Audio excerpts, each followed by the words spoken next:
Olá, bem-vindos à nossa conversa de hoje. Vamos mergulhar num assunto que pode parecer meio distante, sabe? Mas que impacta a vida de muita gente. O que acontece quando uma empresa entra numa crise financeira séria? Assim, quando as contas não fecham e o futuro parece incerto. Vamos explorar o sistema brasileiro que lida com isso, o tal do regime falimentar. Isso aí. Para nos guiar, a gente tem aqui a legislação principal sobre o tema, a Lei de Recuperação e Falências, e também algumas análises, uns artigos de especialistas que ajudam a clarear as ideias por trás dela.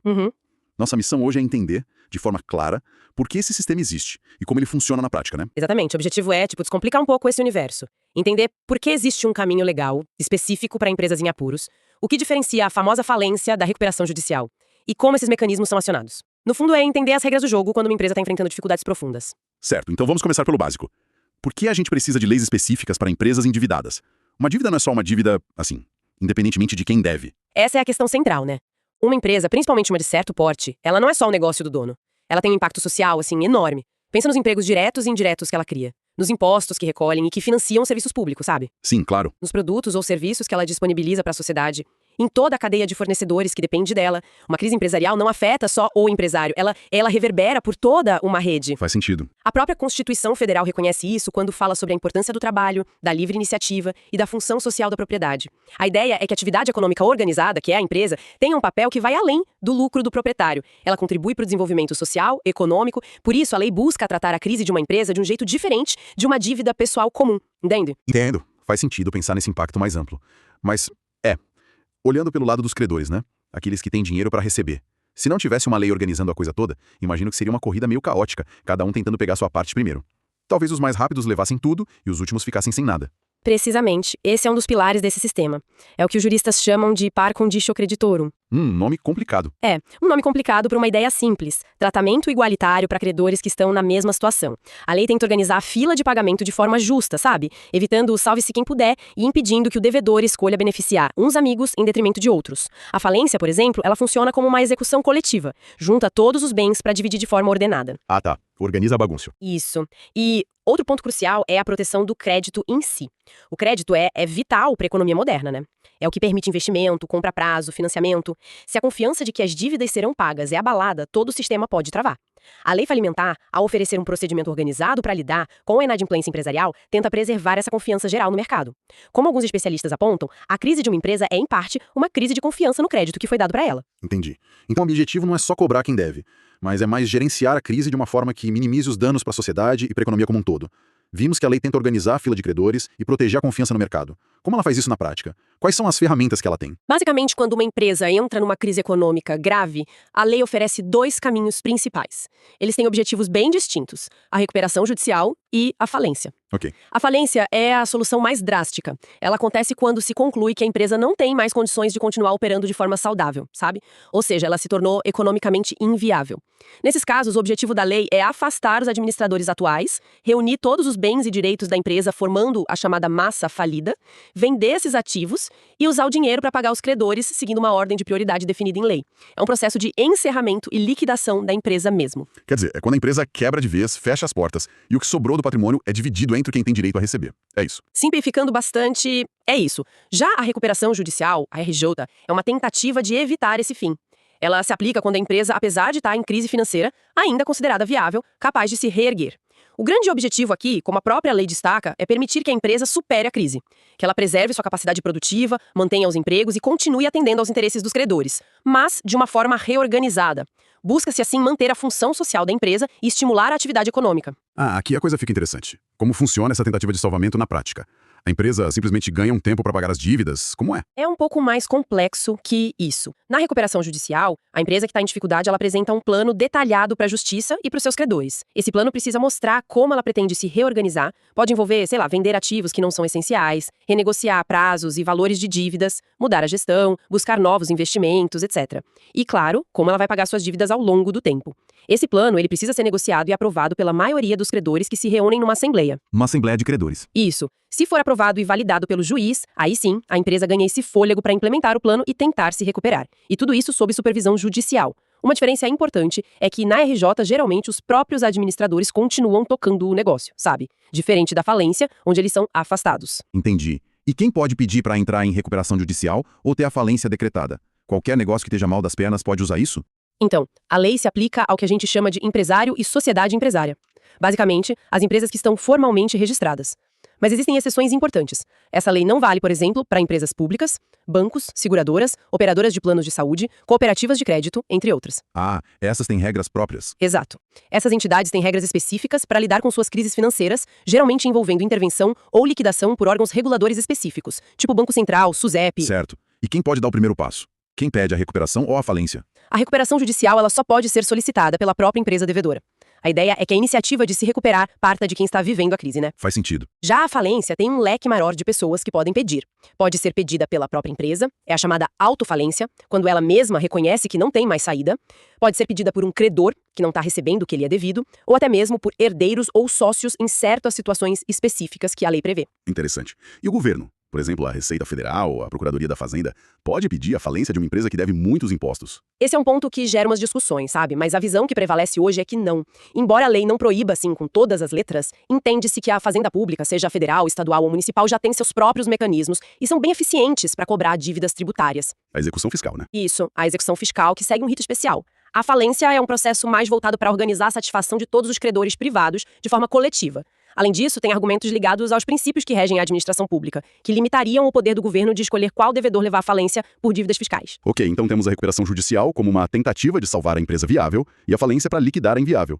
Como esses processos começam e onde eles tramitam na justiça? Tudo começa com um pedido formal à justiça e a lei define que o fórum competente, ou seja, o local correto para iniciar o processo, é onde fica o principal estabelecimento da empresa devedora. Principal estabelecimento. Isso não parece um pouco subjetivo? Não é simplesmente a sede que está registrada lá no contrato social ou no CNPJ? Pois é, não necessariamente. Esse é um conceito que a justiça interpreta caso a caso, sabe? Não se trata apenas do endereço formal da sede. A análise busca identificar onde está o centro vital das atividades da empresa, onde as decisões administrativas mais importantes são tomadas, onde se concentra o maior volume de negócios. Ah, entendi. Onde a empresa pulsa mais forte, digamos assim. Exatamente. A ideia por trás disso é que o processo corra no local que tem as melhores condições de gerenciar a crise ou a liquidação, por estar mais próximo da realidade operacional e decisória da empresa. Faz sentido.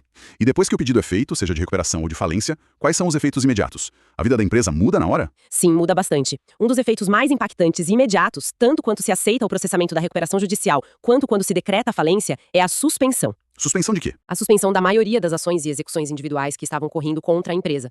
É como se o juiz dissesse: pausa geral. A partir de agora, as cobranças de disputas relacionadas a dívidas anteriores vão ser tratadas aqui, neste processo unificado. Ah, um respiro? Isso. Na RJ, essa pausa, que é conhecida como stay period, geralmente dura 180 dias, podendo ser prorrogada uma vez. É para dar à empresa esse respiro e permitir a negociação do plano com os credores sem a pressão das cobranças individuais chegando toda hora. Na falência, a suspensão também ocorre, mas aí é para permitir que o processo coletivo de liquidação se organize direitinho. E quem organiza isso? Logo no início do processo, o juiz nomeia uma figura-chave, o administrador judicial, o AJ. É fundamental entender o papel dele. O AJ não é um novo dono ou gestor que vai tocar o dia a dia da empresa, exceto em situações bem específicas na falência, como eu disse. Ele é, na verdade, um auxiliar de confiança do juiz. Um fiscal, então. Na recuperação judicial, a principal função do AJ é fiscalizar as atividades da empresa e o cumprimento do futuro plano de recuperação, além de ajudar na verificação dos créditos e na organização da Assembleia de Credores. Já na falência, o papel do AJ é mais ativo. Ele assume a administração dos bens arrecadados, a massa falida, ele representa essa massa em juízo, organiza a venda dos ativos e prepara o quadro para o pagamento dos credores. Ele substituiu a antiga figura do síndico da lei anterior. Entendi. E os credores, que no final das contas são os maiores interessados no pagamento das dívidas. Como eles entram nessa história toda? Os credores são peças centrais, né? Especialmente na recuperação judicial. Primeiro, eles precisam se manifestar no processo, apresentando os detalhes dos seus créditos, para que sejam verificados e incluídos corretamente na lista de pagamentos. A lei também prevê a possibilidade de os credores formarem um comitê de credores.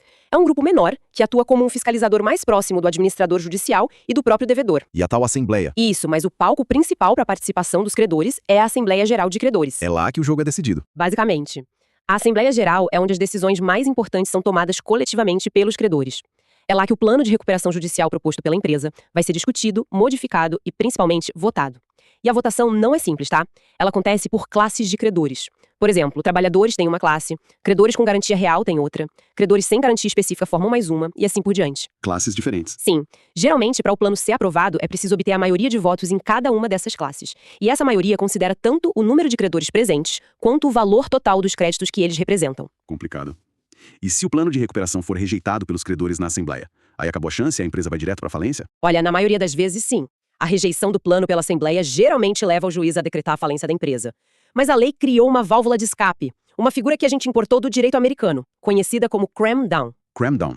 O O que é isso? De forma bem simplificada, pensa no cram-down como um poder especial do juiz. Se o plano tiver uma aprovação expressiva da maioria dos credores no geral, mas for rejeitado por uma ou outra classe específica, o juiz, sob certas condições bem definidas na lei, que buscam garantir que o plano ainda seja justo e não prejudique demais a classe que rejeitou, pode forçar a aprovação do plano, mesmo contra a vontade daquela minoria. Ah, interessante. Meio que para evitar que um grupo pequeno trave tudo. Exatamente. É uma forma de evitar que um grupo pequeno bloqueie uma recuperação que é considerada viável pela maioria. E tem mais. A lei mais recente também abriu a possibilidade de os próprios credores apresentarem um plano alternativo, caso o plano da empresa seja rejeitado e o cram-down não seja aplicável. Uau, parece um processo bem complexo mesmo. É uma verdadeira negociação sob pressão, com muitos interesses diferentes na mesa, né? Sem dúvida, é uma negociação intensa. O plano de recuperação ele precisa convencer os credores de que é economicamente viável e que, mesmo com possíveis cortes ou prazos mais longos, eles vão receber mais do que receberiam se a empresa simplesmente fosse para falência. Tem que valer a pena para eles. Claro, a lei permite diversas ferramentas para isso,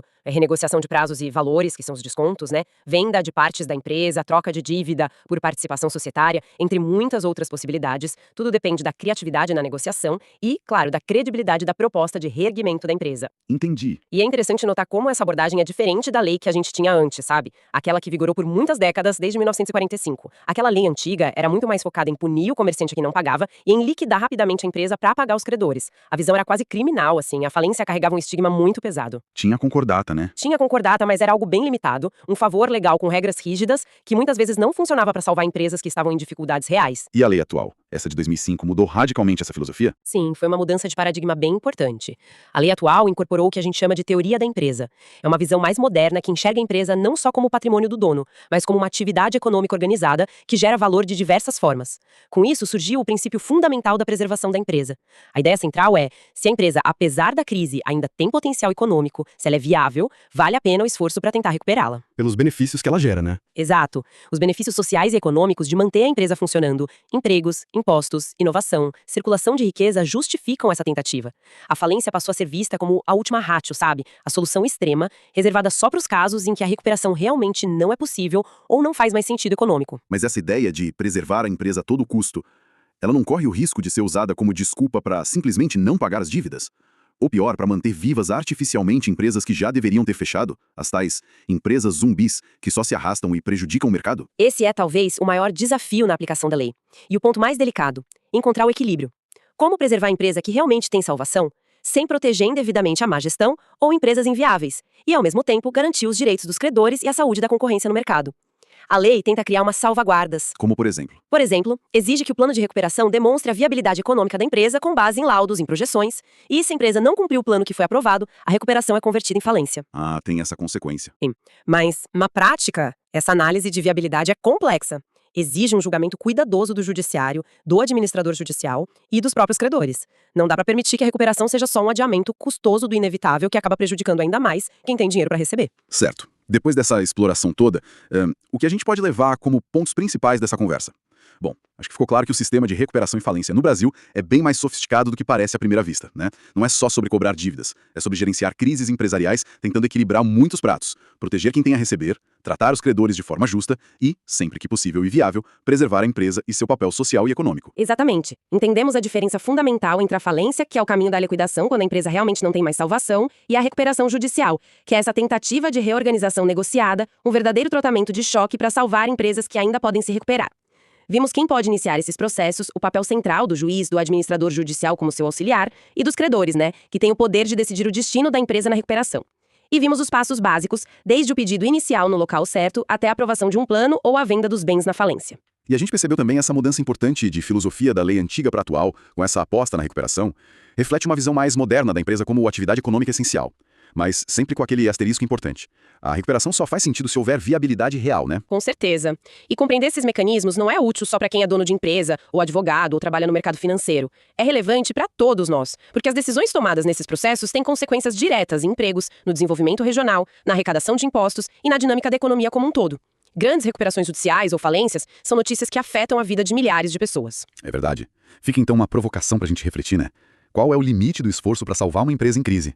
onde a sociedade deve traçar a linha entre a nobre intenção de preservar empregos e atividade econômica e o risco de manter funcionando negócios que não se sustentam mais, que acabam consumindo recursos que poderiam ser melhor aplicados em outro lugar e, muitas vezes, prejudicando credores e a própria competição justa no mercado. Uma pergunta complexa, viu? Sem respostas fáceis. Exige uma análise cuidadosa não só da lei, mas da economia e do impacto social de cada situação específica. Exato.